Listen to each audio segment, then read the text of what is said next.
última, ¿ah? Última clase. La otra semana ya comenzaría yo la unidad 2.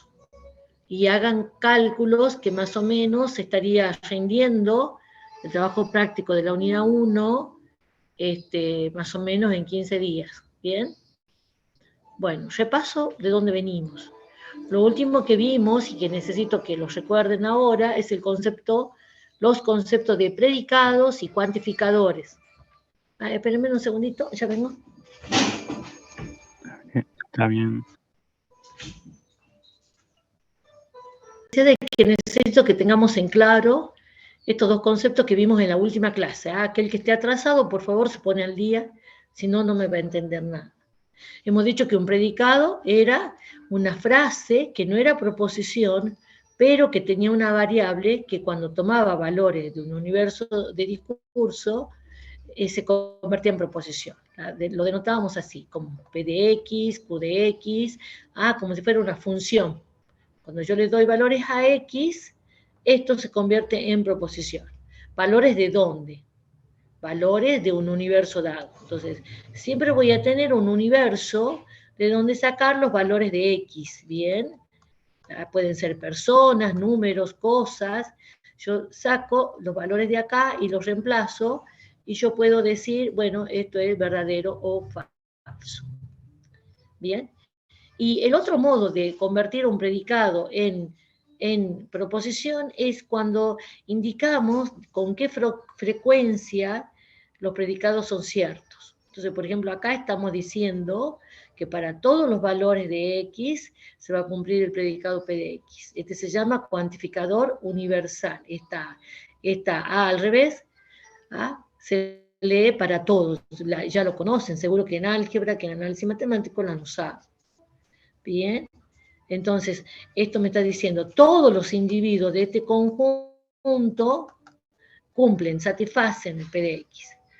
Y el otro cuantificador que vemos, porque estamos en una lógica clásica, es el que afirma que en ese conjunto hay alguien, existe alguien que cumple P de X.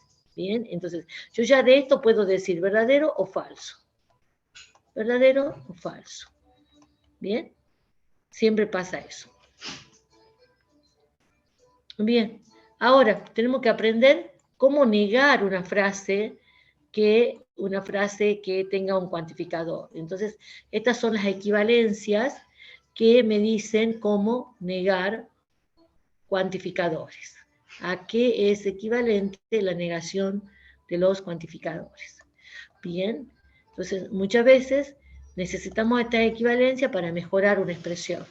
La primera de las equivalencias me dice que cuando tengamos una expresión cuantificada universalmente, bien, y la negamos, esto es equivalente a decir que en ese universo de discurso, bien, no todos cumplen la propiedad, el P de X, quiere decir que hay alguien en ese universo que no la cumple. Bien, existe X tal que no P de X. Bien, entonces, estas dos frases son equivalentes.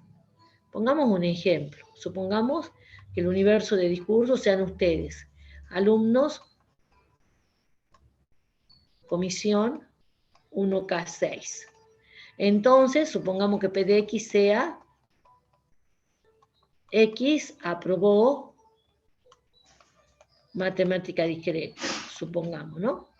Entonces, la frase, vayamos analizando por parte, simbolizada de este modo, estaría diciendo, todos los alumnos de la 1K6 aprobaron matemática discreta. Eso es lo que está diciendo.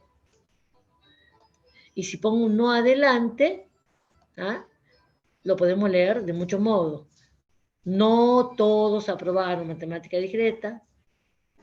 No es cierto que todos aprobaron matemática discreta. Bien. ¿Y eso qué quiere decir? Quiere decir que si eso es cierto, de que no todos aprobaron discreta, quiere decir que en el conjunto hay alguien que no aprobó.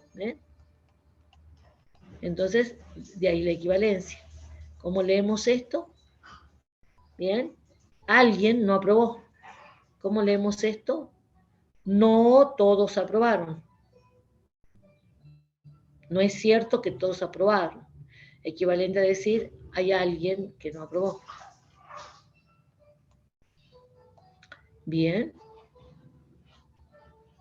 Entonces, imaginen ustedes, tenemos una planilla de examen y hay gente que aprobó y gente que desaprobó. Entonces, esto estaría diciendo, no todos aprobaron, y esto estaría diciendo, hay alguien que no aprobó. Eso es lo que desaprobaron.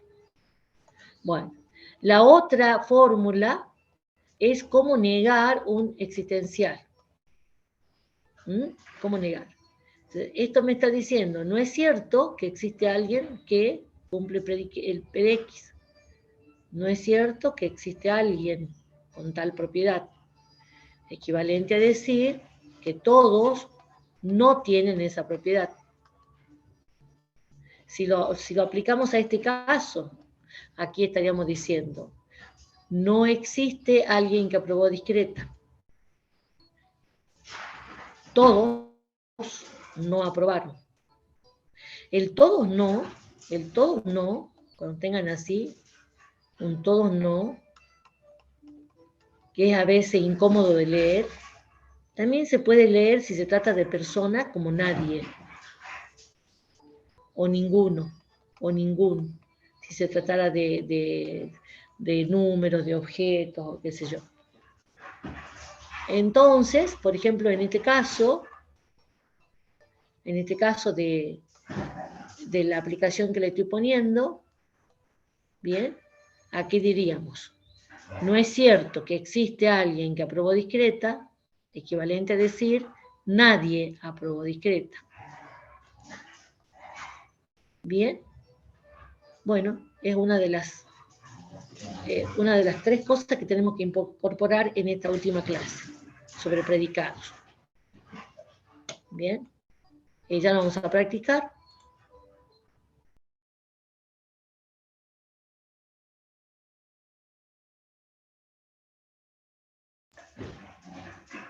Espérenme un segundito.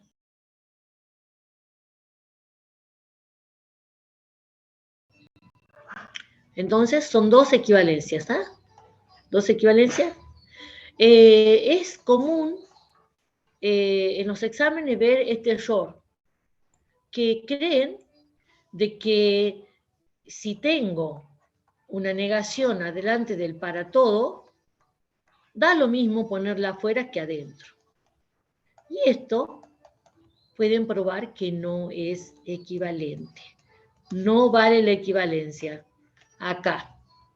Y entonces tienen que recordar esto, de que la negación de un para todo se transforma, cuando escribimos algo equivalente, en un existe, y el no va negando al predicado. ¿Ah? No es lo mismo decir, no todos cumplen PDX, que decir, todos no cumplen PDX. No es lo mismo decir eso. ¿Bien? Igual que cuando se tiene un existencial. Entonces, a respetar esta equivalencia. Hagamos este ejemplo, esta actividad. Escribir la siguiente proposición en forma simbólica y encontrar su negación también en forma simbólica y verbal, especificando en cada caso el universo de discurso. Dar el valor de verdad. Bueno, ahí tengo el apartado A. Al menos un entero es par. Entonces, lo primero que tienen que determinar ustedes es quién es el universo de discurso, de quiénes hablamos. De plantas, de animales, de personas, de números. ¿Y de qué tipo de número? Enteros. Supongo que serían números reales, para que así puedan haber también enteros, porque si fuesen solamente los números enteros... Es que sí, puede ser, pero fíjate que habla del hecho de ser par. no había Y en dado cuenta de números eso. reales jamás hablamos de números pares. La característica de ser par es una propiedad, es una cualidad, digamos, de los números enteros. Que recuerden, los representamos con Z, a los números enteros. Bueno, esta frase me está indicando que estoy diciendo que aquí en ese conjunto Z hay alguien, al menos alguien, que es par. Entonces, este es un cuantificador y acá tengo un predicado. Entonces voy a definir el predicado P de X. X es par. Pongo comilla, no porque sea obligatorio, sino porque quiero que quede claro que predicado para nosotros comienza acá, en X. ¿No? No es el mismo concepto que tenemos en la escuela primaria. ¿Bien? El predicado no es par, es X, tiene que haber, por definición de predicado, tiene que haber una variable. Al menos una. Bueno, y entonces, la frase dada, esa al menos un entero es par, simbólicamente es, el al menos es un cuantificador de qué tipo, universal o existencial. Existencial, ¿verdad? Existencial. Bien, entonces existe X tal que P de X.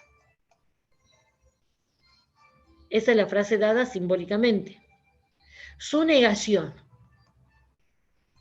Y bueno, para su negación, simplemente pongo un no adelante, que esto por supuesto ya tiene lectura. Esto se lee. No es cierto que existe un entero que es par. Pero, por lo que acabamos de ver recién, el no existe, la 2, se transforma en, para todo X, no, negando el argumento. Entonces, esto es, para todo X, no P de X. Y lo que les decía recién es que el todo no, que es medio incómodo de leer, lo podemos leer como nadie, ninguno, ningún en este caso. Entonces, recordemos que estamos con los números, y entonces voy a decir, se lee esta frase, se lee ningún, ¿qué? ¿Qué es X? Entero. Ningún entero, ¿qué digo de los enteros? Pares, que es par. Ningún entero es par. Esta es la lectura de esa forma simbólica. ¿Tenemos el valor de verdad? Si yo digo el valor de verdad de la frase original, ya tengo obviamente, si he negado bien, ya también tendría simultáneamente el valor de verdad de la negación. Al menos un entero es par. ¿Cómo es? ¿Verdadero o falso? Verdadero. Verdadero, y justifiquemos. Pues, ¿quién puedo poner de ejemplo? Pues 2, que es entero, es par. O 4, o 8, no importa quién. Digamos, pueden dar muchos ejemplos. Y si ese es verdadero, entonces esta frase, ¿cómo va a ser? Esta es su negación. Falsa. Falsa. Por la misma razón. Pues 2 es par, fíjense cómo justificando uno ya queda justificada la otra.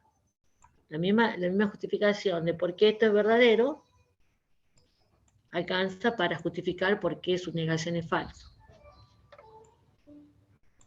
¿Vamos hasta ahí? ¿Alguna duda? Vamos al próximo. Por ahora creo que no. Y seguimos hablando de los números y enteros, porque la paridad, la divisibilidad, es un concepto solamente definido en los enteros. Entonces, el conjunto U, el conjunto de los enteros.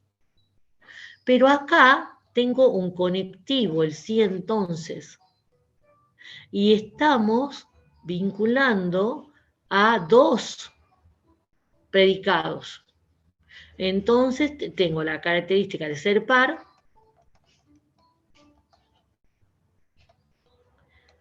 y le llamo Q de X a la característica de ser divisible por 5.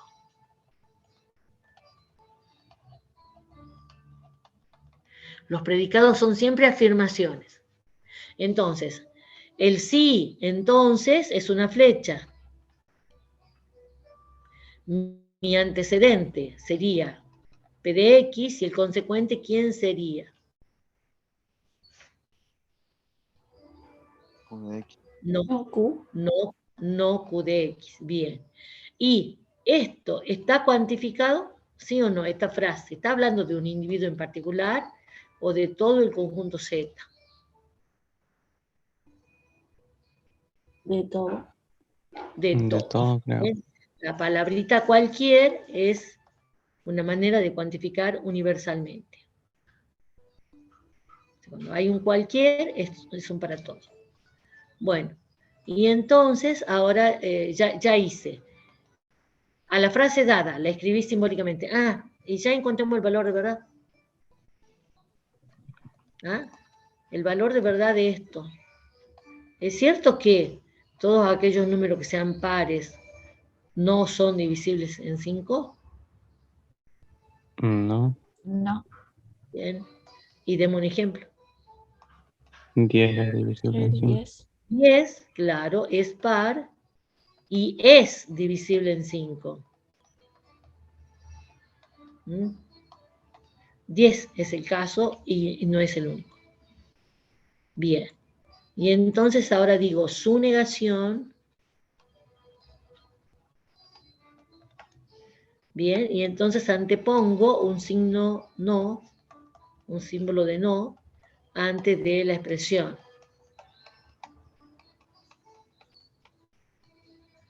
Bueno, me falta ahí.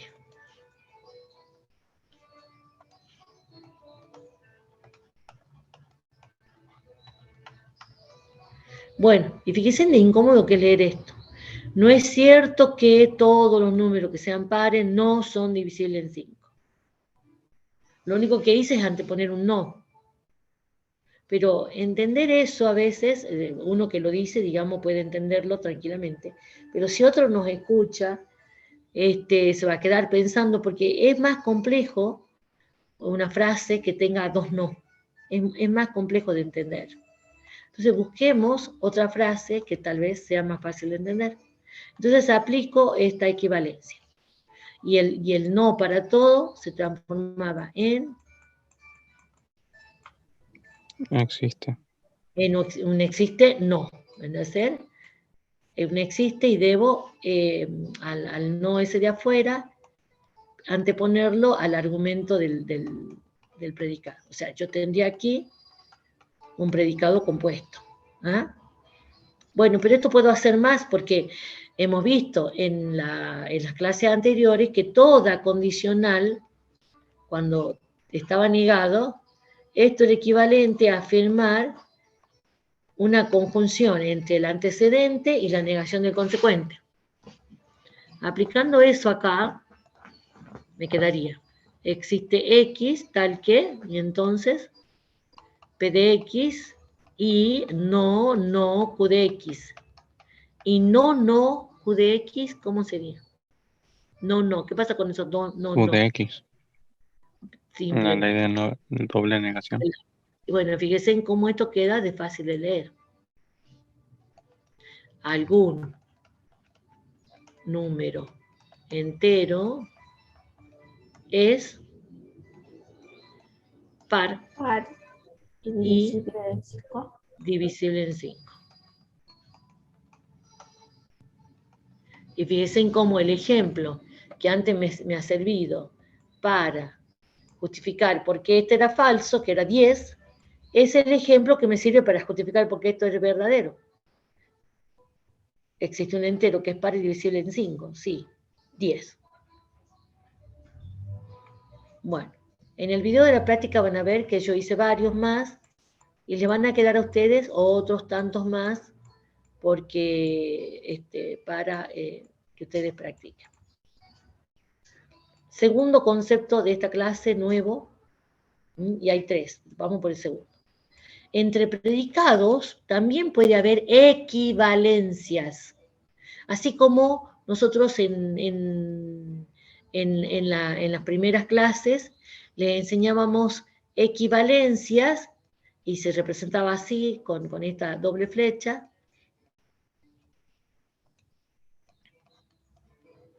equivalencia. ¿Cuál era el sinónimo de... no sinónimo. ¿Qué quería decir equivalencia entre dos expresiones lógicas? Que ambos miembros siempre tomaban el mismo valor de verdad. Ambas verdaderas o ambas falsas. De ese modo, la bicondicional entre ellas era una ¿qué? Era una tautología. Y esto lo que permitía que al tener ambos miembros los mismos valores de verdad, yo pueda reemplazar A por B, B por A, porque con tal son lo mismo. Y el otro concepto que hemos visto anteriormente era el concepto de implicación lógica.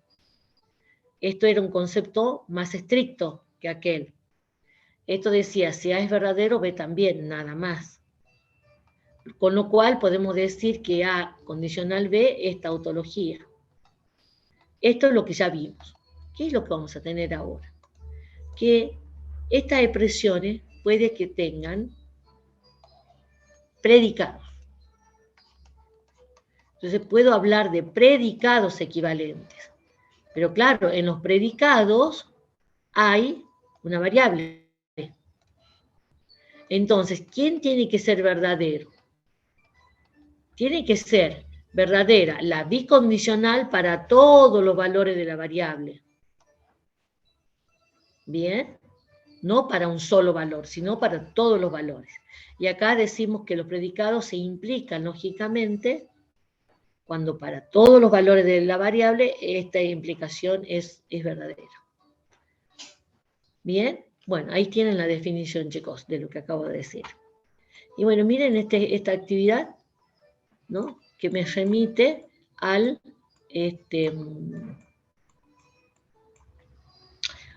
universo de los cuadriláteros. ¿Saben ustedes lo que son los cuadriláteros, verdad? Los cuadriláteros son todas las figuras de 4 lados.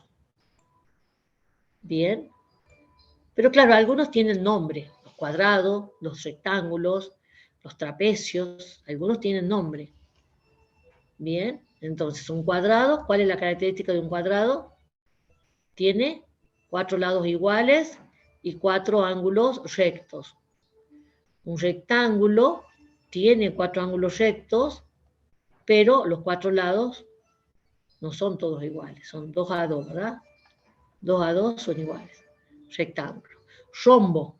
El rombo, a ver, estoy haciendo una especie de cuadrado ahí. El rombo lo que tiene son nada más 4 lados iguales. Los ángulos, no. Alguno agudo, otro obtuso. Paralelogramo. Romboide. Trapecio rectángulo. Y lo que llamamos el trapecio isósceles. ¿Por qué isósceles? Porque surge de acá, de que si tengo un isósceles, puedo trazar una paralela a la base y me queda esta figura de 4 lados que tiene la particularidad que estos 2 lados son de la misma longitud y forman con el ángulo, perdón, y forman con la base los mismos ángulos. Bueno, habiendo recordado esto, veamos qué dice acá. Me dan estos predicados, lo leamos. C de x, x es cuadrado. T de x, x es trapecio isósceles.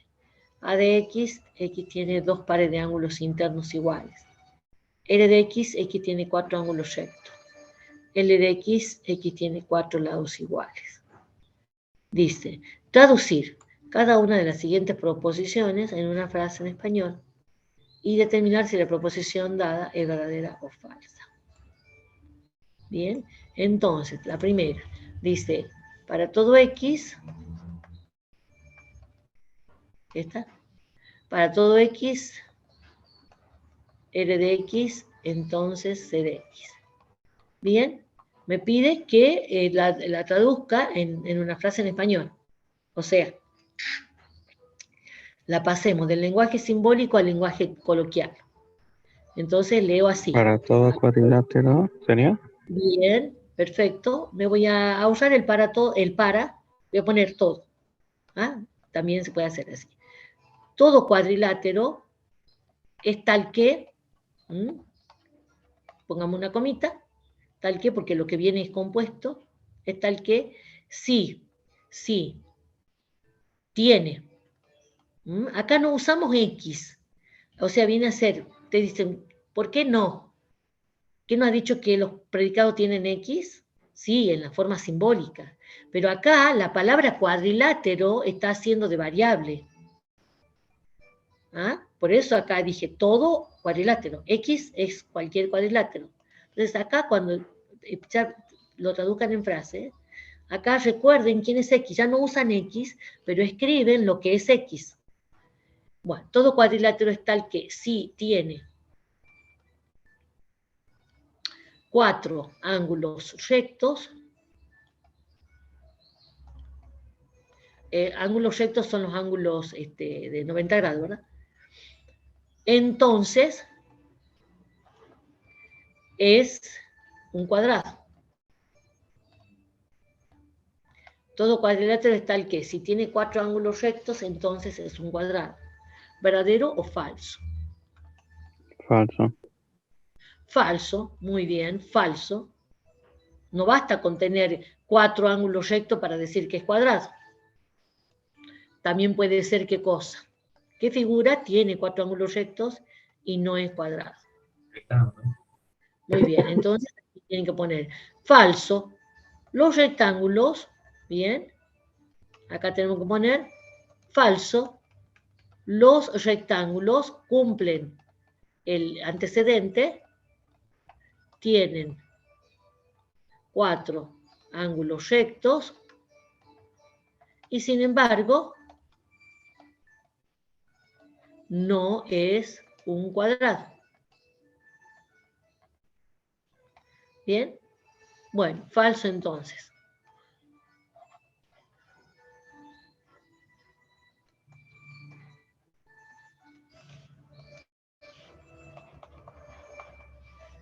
Bien, vamos al otro.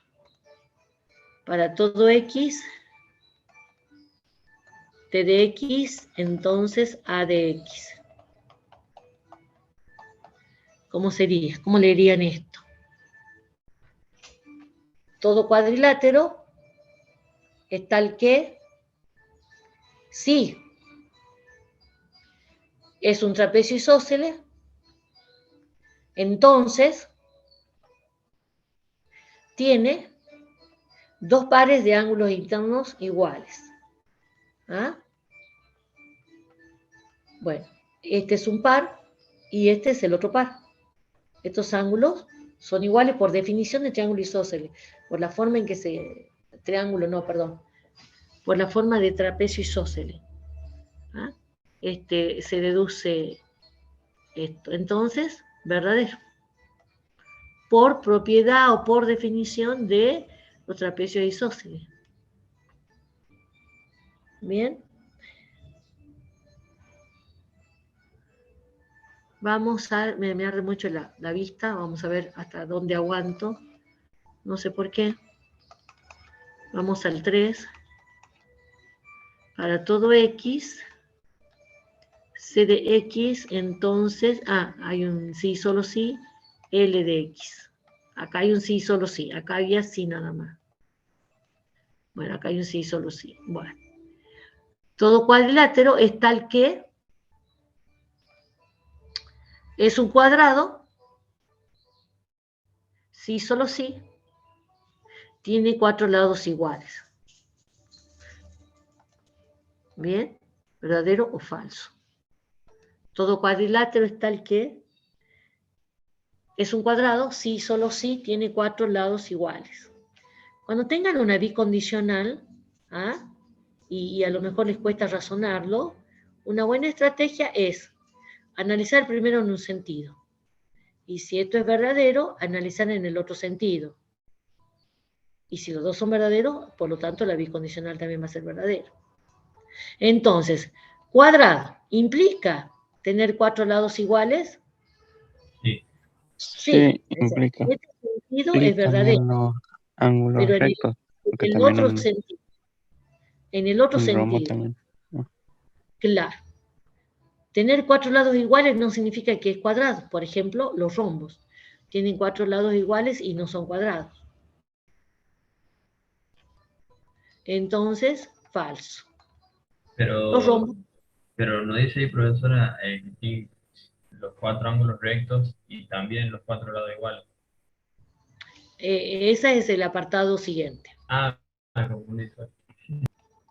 Para todo X, C de X, si solo si, R de X y L de X.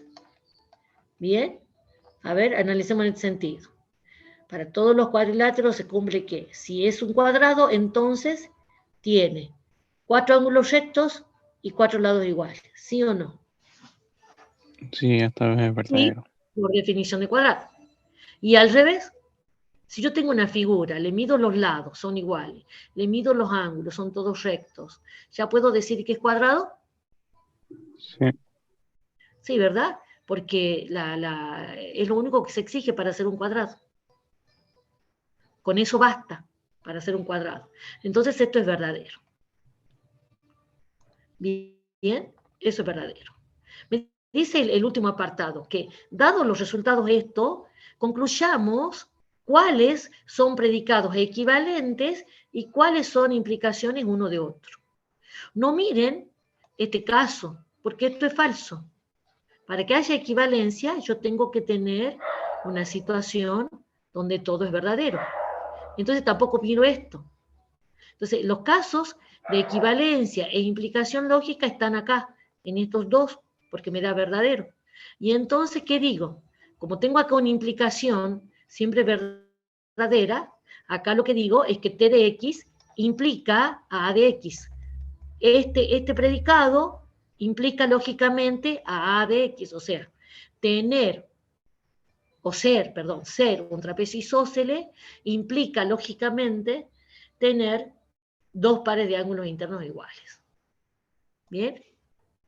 Y acá, que tengo una bicondicional verdadera siempre, significa que este predicado y estos dos, digamos, y este compuesto son equivalentes. Y entonces pueden poner esta simbología. Está claro, digamos, cuál es la diferencia entre esto y esto, esto y esto. Hay diferencia, no son iguales, sí están relacionados. Estos son conectivos, condicional, bicondicional. Estos pueden ser verdaderos o falsos, pero cuando son verdaderos, entonces lo pueden reemplazar a este símbolo por aquel, porque aquí sí ya todo es verdadero. Hay una implicación lógica de este miembro a este otro miembro, digamos, hay una relación, hay una relación de inferencia, lo del segundo miembro se infiere del primero, bien, y con este símbolo, digo, de equivalencia, estoy diciendo que este miembro y este miembro siempre toman el mismo valor de verdad, que no es lo mismo que cuando tengo un conectivo. En un conectivo puede pasar cualquier cosa. Los conectivos pueden ser verdadero o falso. Bien, bueno. Y los últimos conceptos, el último concepto que les tengo que incorporar hoy, a ver, bueno, lo voy a dejar a eso.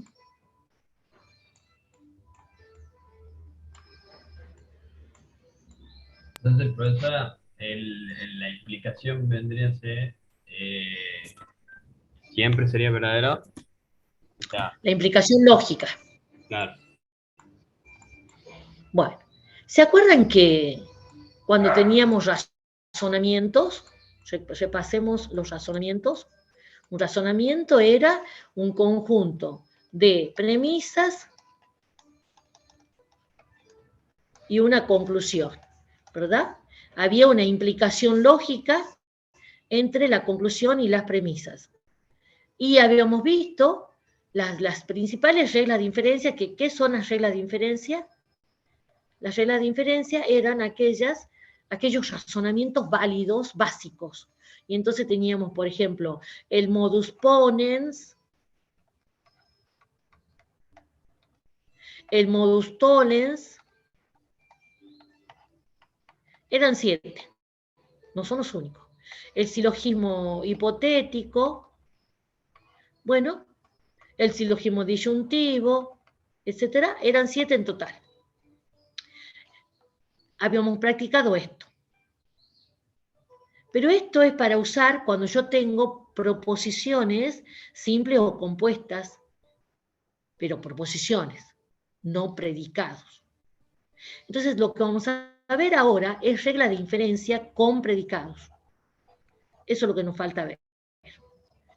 La presencia de predicados en predicados y cuantificadores en los razonamientos. Hay un famoso razonamiento que es muy común que aparezca en los libros de filosofía, de lógica. Dice, todo ser humano es mortal. ¿Es cierto eso? Todo ser humano es mortal. Entonces, no, perdón. Todo ser humano es mortal, premisa 1. Premisa 2, Sócrates es humano. Por lo tanto, concluyo, Sócrates es mortal. Es un famoso razonamiento antiguo. Bueno, y ahí tengo un razonamiento con un cuantificador. Todo ser humano es mortal. Bien, ahí tienen un cuantificador. Bueno, tenemos dos reglas que tienen que ver con cuantificadores. Y una es la siguiente. Se llama regla de generalización universal. Es la que me permite generalizar. Por ahí la palabra generalización. Si se demuestra, dice, que un predicado P de X es verdadero cuando X se reemplaza por cualquier elemento C elegido en forma arbitraria, entonces la proposición cuantificada universalmente también es verdadera. Acá, si quieren, puedo cambiar esto a poner C elemento genérico. ¿Qué es un elemento genérico? Es un símbolo que representa a cualquier elemento. ¿Bien? Entonces, ¿qué es lo que me está diciendo este razonamiento? Que si el predicado es verdadero para un elemento genérico, entonces pueden generalizar y decir, el predicado vale para todos. Entonces, ¿por qué se llama generalización esta regla? Porque en este, digamos, haciendo este paso, estoy generalizando.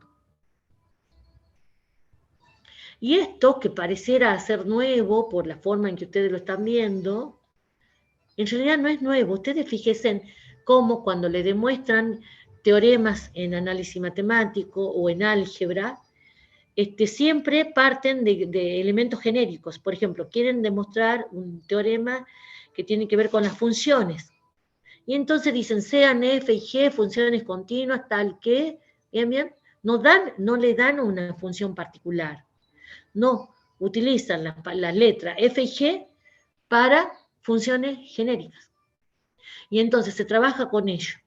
Y cuando se consigue probar que para esa función genérica vale algo, pueden generalizar y decir, bueno, vale para todas las funciones. Igual que con matrices en álgebra. Para hacer demostraciones con matrices, no toman matrices particulares. No toman matrices numéricas, digamos, con valores dados, sino una genérica. Y trabajan con eso y luego dicen, después que han hecho la demostración, bueno, y como se partió de una matriz genérica, entonces lo que estamos diciendo vale para todos. Bien, esa es la conclusión, que lo que estoy diciendo vale para todos. Bien, entonces, acá yo creo que lo único nuevo es el nombre y la forma simbólica. Yo creo que ustedes ya lo han usado. Y si no se han dado cuenta de lo que se hacía en esa materia, en esos teoremas, sería bueno que cuando revean las materias esas, ¿Se acuerdan? De todo lo que vimos en lógica, le va a dar una visión más correcta de los conceptos. Apliquen la lógica para álgebra y análisis matemático. No solamente le va a ayudar para entender lógica, le va a ayudar para entender esa otra materia. Regla de particularización universal. Dice, si un predicado es verdadero para todos los reemplazos de los miembros de un universo dado, entonces ese predicado va a ser verdadero para cada uno de los miembros específicos de ese universo. Miren, pareciera ser como que es lo mismo dado vuelta. Pero dado vuelta, ¿no? Pero no, o sea, digamos, la forma simbólica da a pensar eso, pero a ver, ¿de dónde partimos y a dónde llegamos? Aquí yo parto de algo que vale en general, ¿ven? Esa es la premisa, algo vale en forma general, y entonces particularizo. Bien, a ver, por ejemplo, supongamos en el conjunto de los ángulos que tengan ustedes, P de X, seno cuadrado de X más coseno cuadrado de X igual a 1, ¿verdad? Igualdad de Pitágoras. Esto ustedes saben que vale para todo X, ¿verdad? Esto se cumple para todos los ángulos. Entonces quiere decir que si ahora se me antoja o necesito particularizar, qué sé yo, para 3pi sobre 8, entonces, ¿qué pasa? ¿Hace falta que pruebe que esto es 1? No, ¿verdad? Porque ya esto está probado. Está probado que seno cuadrado de X más coseno cuadrado de X igual a 1 vale para todo X. Entonces, cuando particularizo, también vale. Mientras que en la otra no di nunca ningún valor, ¿no? Este C es un elemento genérico, o sea, un símbolo que representa a cualquier elemento. Y este paso me permite generalizar. Acá no damos ningún valor. Bien, entonces, y esto es algo que ustedes también hacen, ¿ven? Ahí tienen un ejemplo de trigonometría. Bien, qué sé yo, a ver, otro ejemplo. Por ejemplo, ustedes saben en el conjunto de los números reales que para todo número real se cumple que el cuadrado es mayor o igual que 0. Entonces, si tengo menos 3, ¿qué dicen? El cuadrado de menos 3, mayor o igual que 0, ¿verdad? Y si ponen menos 8, mayor o igual que 0. O sea, si ponen 5 al cuadrado, mayor o igual que 0. O sea, esto que ya está probado, cuando particularizo, también se cumple. Le estoy dando ejemplos muy sencillos. Bien. Bueno. Bueno, y miren, acá tengo esta actividad ya resuelta, que para ahorrarme de escribir, la explico directamente. Esto ya hemos visto con el curso anterior. Tengo este razonamiento, miren, este es un razonamiento, ¿no? Porque la línea esta línea separa, ¿verdad?, las premisas de la conclusión. Bien, miren los cuantificadores, todo. Un es un cuantificador, es una manera de generalizar. Un es un cuantificador universal. Cada es cuantificador universal. Acá hay 3 cuantificadores universales. Luego, ¿de qué universo estamos hablando? De los polígonos cerrados. ¿Qué decimos de ellos? Que aquellos que tienen 4 lados son cuadriláteros. Y que si son cuadriláteros, la suma de sus ángulos interiores es 360. Entonces necesito, ¿cuántos predicados? Necesito 3, y acá tengo. Universo, conjunto de polígonos cerrados. Primer predicado, X tiene 4 lados. Bien, acá no hay X, es explícito. Pero cuando yo escribo simbólicamente necesito X. X representa cualquier polígono cerrado. X tiene 4 lados, Q de X es cuadrilátero, R de X, la suma de los ángulos interiores de X es 360 grados. Entonces, la primera frase,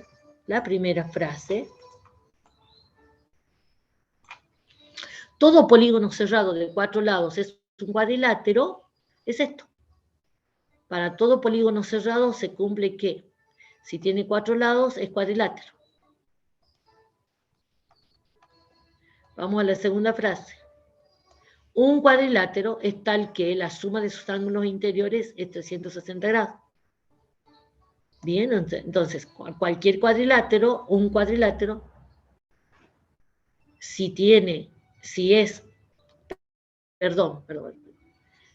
estamos en el universo de los polígonos.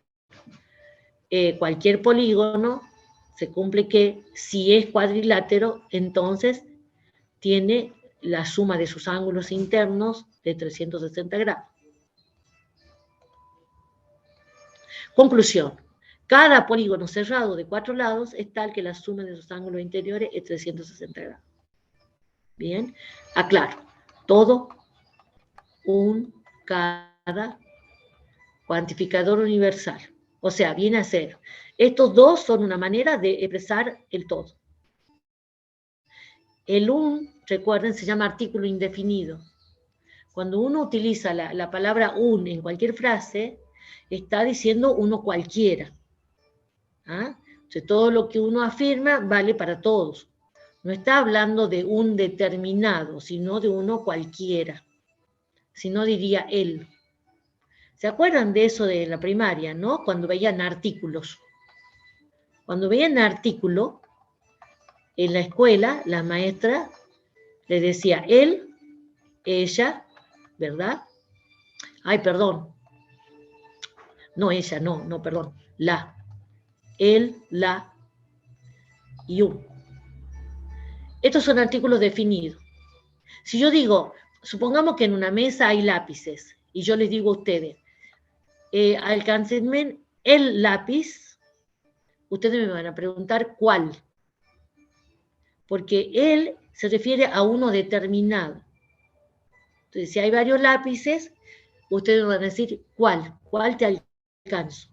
Yo digo, alcánzame el lápiz. ¿Cuál me va a decir? Pero si te digo, alcánzame un lápiz, me van a alcanzar cualquiera, ¿o no?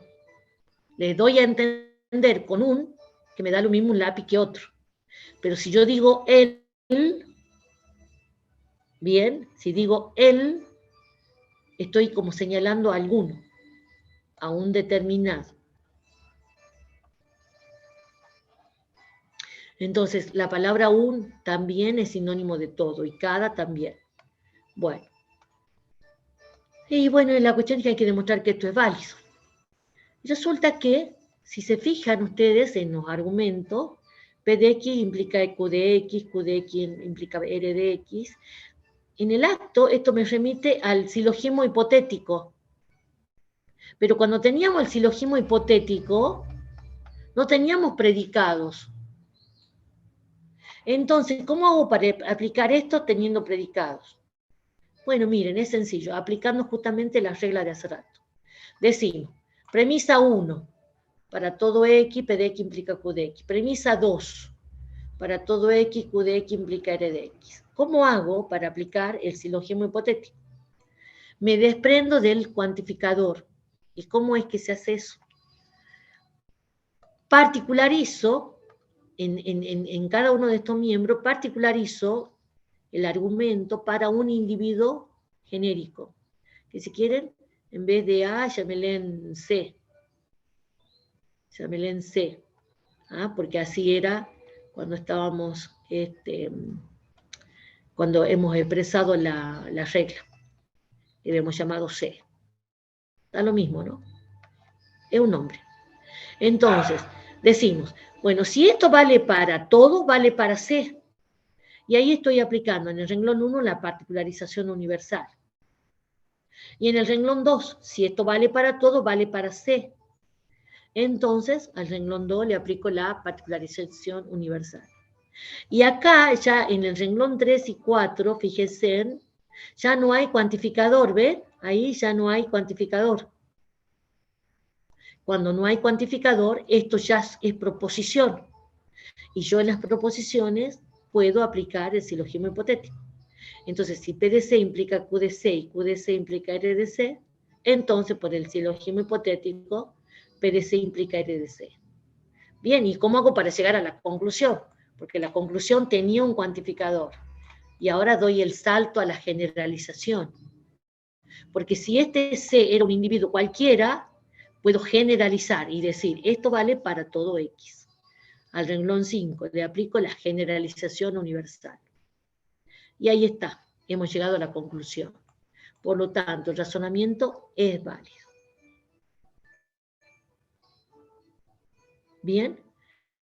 Bueno, los invito ahora a ver la práctica, que ahí hago un ejemplo más y le van a quedar otros para hacer ustedes. ¿Sabes? Ya les comparto la grabación.